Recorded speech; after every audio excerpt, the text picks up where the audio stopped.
Buenos días, queridos compatriotas. En este momento les presentaré un análisis de cómo el contexto geopolítico del país ha influido en la toma de decisiones frente a la crisis del COVID-19. Para ello expondré otros dos ejemplos históricos, tanto nacionales como internacionales, de cómo afecta el escenario político a la toma de decisiones y el enfrentamiento de las crisis por parte del gobierno. Esta comparación se va tomando como referencia la gripe española. Se revisarán las similitudes y diferencias que existen entre la situación actual del país y las vidas de 1918. También tendré en cuenta la situación que vivió Estados Unidos en dicha época. Lo primero que deseo explicar es que según Fujimara, la gripe española es un virus de rápida propagación que afecta principalmente a los pulmones, los endurece y llena de líquidos los alvéolos, causando eventualmente una muerte por asfixia en el huésped. Esto es muy similar a los efectos y condiciones de propagación del COVID-19, una enfermedad que presenta síntomas como fiebre, pero causa la muerte debido a que evita el funcionamiento adecuado de los pulmones, negando oxígeno a la persona. Esto se suma a que el virus también es de rápida propagación. La gripe española comenzó en Estados Unidos en 1918, en las barracas militares, pero debido al interés del gobierno estadounidense, el cual se encontraba en una guerra mundial, no se tomaron medidas adecuadas para frenar el contagio global. Los militares viajaron a otros países aliados europeos, lo que provocó la propagación del virus a nivel mundial.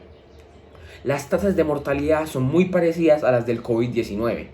Varios estados como Nueva York, Alaska y Filadelfia sufrieron pérdidas de más de 10.000 habitantes en una semana durante el pico de la infección. Probablemente en plena guerra, sumando a otros conflictos sociales, un brote de gripa parecía encontrarse en un segundo plano que no valía la pena tener en cuenta. Es razonable pensar que es más importante ganar la guerra que tratar una gripa. En este sentido, el contexto sociopolítico del país hizo que hubiese un menor interés en controlar el brote.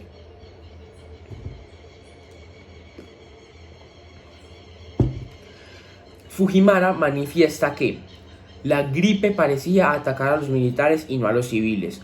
Debido a eso, el virus quedó opacado en gran parte por otros hechos más candentes que estaban en la actualidad, como la ley seca, el movimiento de los sufragistas y las sangrientas batallas de Europa. Asimismo, la gripe llegó a Colombia en el mismo año, afectando principalmente a Bogotá y todo el territorio de Boyacá. El país no se encontraba preparado para enfrentar una pandemia de este nivel. Eso se puede explicar si tenemos en cuenta el contexto sociopolítico que el país estaba viviendo desde hace años, el cual congeló su crecimiento y lo inhabilitó para enfrentar crisis futuras. Según Ospina, en Bogotá se carece de lo más indispensable en asuntos higiénicos y cualquier localidad de cuarto orden en el extranjero se encuentra mejor preparada para contrarrestar las calamidades públicas. El rumbo político, económico y social que se estableció en dicha época condenó al país a unas condiciones que no le permitieron enfrentar la pandemia de forma efectiva. Por otra parte, en 1885 comenzó el periodo de regeneración a cargo de Rafael Núñez, el cual lideraba el Partido Nacional, un partido formado por sectores del Partido Conservador y algunos liberales, según Portafolio de 2017. El partido se tomó el poder y por medio de la Constitución de 1886 tumbó los logros políticos del liberalismo. Montano 2019. Como sabemos, los conservadores se caracterizaban por ser terratenientes, mientras que los liberales solían ser los propietarios de los medios de producción. A los conservadores no les interesaba o incluso no les convenía que hubiese un desarrollo industrial del país.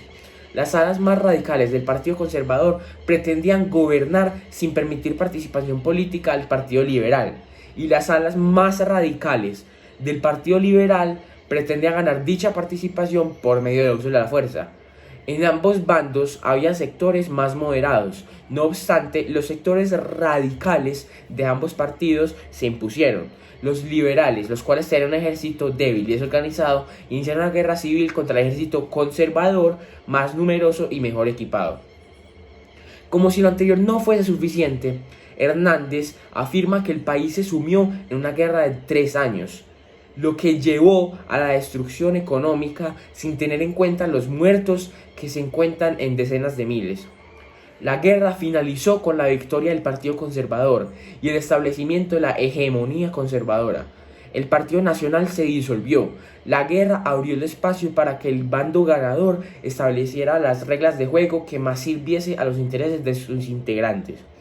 El país ya estaba pasando por momentos de crisis económica debido a sus únicas exportaciones, que eran agrícolas sin valor agregado, en una época en la que estos productos sufrieron bajones de precios y ya varios países se habían industrializado.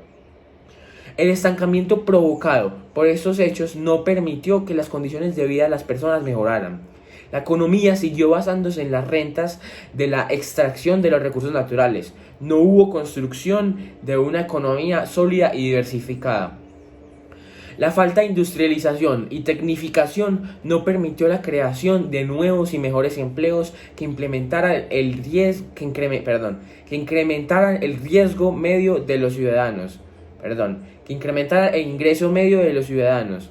La mayoría de las personas eran campesinos empobrecidos sin ningún y muy poca educación. Las únicas personas que tenían suficiente dinero como para enfrentar los síntomas de la enfermedad eran los políticos, los grandes terratenientes, los trabajadores gubernamentales, los profesionales cualificados.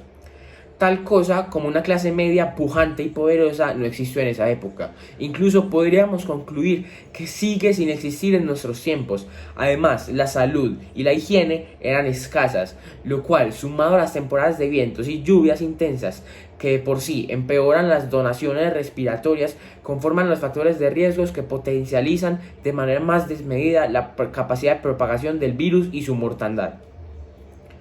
El periodo de la regeneración y la guerra de los 1000 días devastaron la economía del país, pero decir que la economía de un país está devastada puede que no sea claro para entender las consecuencias de dichos hechos sobre la crisis. Así que lo plantearemos desde otra perspectiva, una menos técnica. Estos periodos reestructuraron el país de manera que los ciudadanos no tuvieron oportunidad para trabajar dignamente, generar riqueza por sí mismos y por lo tanto enfrentar la crisis de la gripe española de manera exitosa gracias a tener los recursos necesarios. Quienes hicieron las leyes no las hicieron pensando en el bienestar de todo el pueblo. La Constitución de 1886, la cual duró más de 100 años, fue escrita únicamente por 19 personas, las cuales solo una, Rafael Núñez, fue elegida democráticamente. Los partidos liberal y conservador entraban en guerra no tanto por choque entre ideologías políticas, sino por intereses económicos. Si la solución a la crisis es asumida pensando que únicamente el interés de unos pocos, y no el interés de la mayoría, el único resultado posible es el detrimento generalizado de toda la población y el patrimonio de la nación.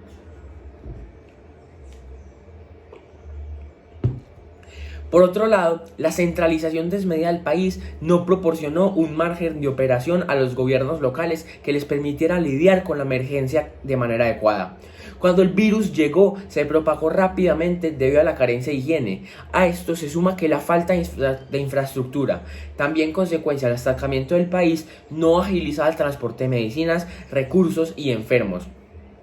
Entre 1912 y 1917 se reportaron 346 muertos, mientras que en el año 1918 y 1921 se reportaron 28.708 decesos, un aumento de la mortalidad considerablemente alto. Si Colombia no se hubiese enfrentado por 3 décadas a un contexto de estancamiento y retroceso social y económico, pudiese haber estado más preparado para asumir la crisis pandémica de manera más efectiva. En Bogotá, la pandemia afectó al 80% de la población, por lo que la ciudad quedó paralizada casi por completo. Las personas se quedaron en sus casas, debido a que la mayoría estaban muy enfermos como para salir a trabajar. Esto contrasta la situación que se vive hoy con el COVID-19. Curiosamente, también hay un confinamiento masivo. No obstante, este no se debe a la que las personas estén enfermas, sino a una orden por parte de los gobiernos locales y el gobierno nacional. Según Gobierno 2020, desde que se descubrieron los primeros casos en los primeros días de marzo, se comenzaron a implantar medidas de distanciamiento social hasta que eventualmente se declaró obligatoria la cuarentena preventiva. Evidentemente hay fallas de cómo han enfrentado las administraciones el COVID-19. Las fronteras se pudieron cerrar con más antelación, no hubo test masivos ni un seguimiento de los contagios. No obstante, es claro que la gestión que el país está teniendo hoy en día es infinitamente superior a la que tuvo en 1918. No necesariamente gracias al gobierno del partido que se encuentra en el poder, sino más bien gracias a que Colombia hoy no se encuentra en la situación tan crítica e inestable como la de aquella época. Por supuesto que Colombia hoy se enfrenta a varios desafíos. Se está tratando de construir la paz a pesar de la intención de varios grupos de evitarlo.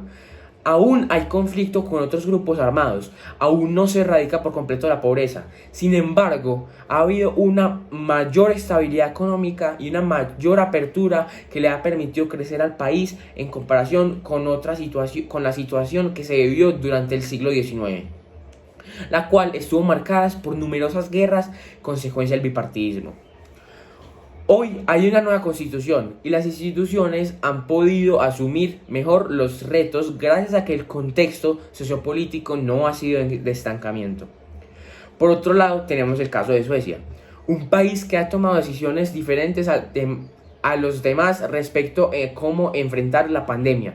Suecia no cerró las fronteras ni declaró cuarentena obligatoria, sino que activó protocolos de aislamiento preventivo para que la cultura y el compromiso de la gente jugaran un papel crucial.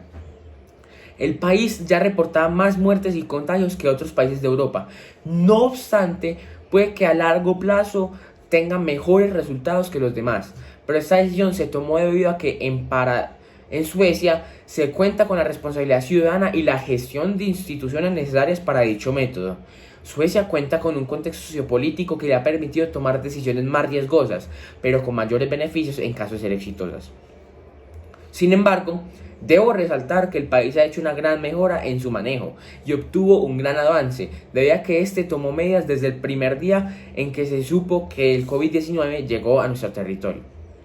Ya para finalizar, la situación sociopolítica del país afecta por completo la forma en la que éste asume las emergencias. Lo evidenciamos a través de la identificación de diferencias entre la gestión de la gripe española y el COVID-19. Un país que se encuentra en crisis institucional y en guerra civil como la Colombia de 1918 enfrentará la crisis con poco éxito, mientras que un país organizado y con instituciones como Suecia podrá incluso atreverse a adoptar métodos más arriesgados, pero con un mayor retorno a mediano y largo plazo.